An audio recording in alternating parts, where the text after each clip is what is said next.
Mayor Latoya Cantrell asked the Sewerage and Water Board and the Department of Public Works to look into the repeated problem of downtown flooding the last time this happened, back in July.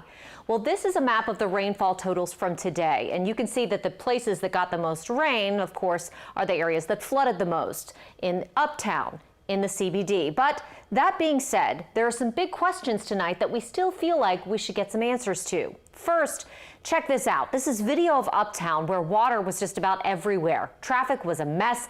And this is after the Corps of Engineers wrapped up the installation of massive drainage culverts under the major streets uptown. They are supposed to help ease the flooding. So the question is, did those SELA projects work? And secondly, are they somehow leading to more flooding uptown? This is the third time the CBD has flooded this summer, and as we've told you, many places have taken on water in every flood.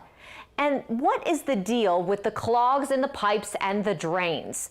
We saw this incredible video last week of a car being pulled out of the Lafitte drainage canal. It was shocking to say the least. Obviously, that's a huge blockage in those canals. It's a clear indication the canals, some of them anyway, have been neglected for years.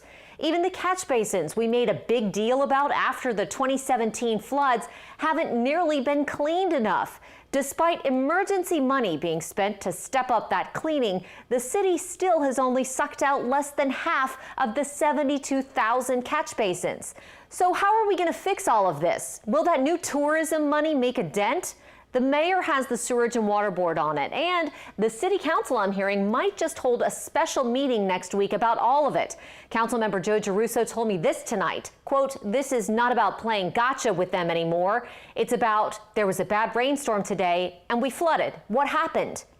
Safe to say all of New Orleans wants an answer to that as well.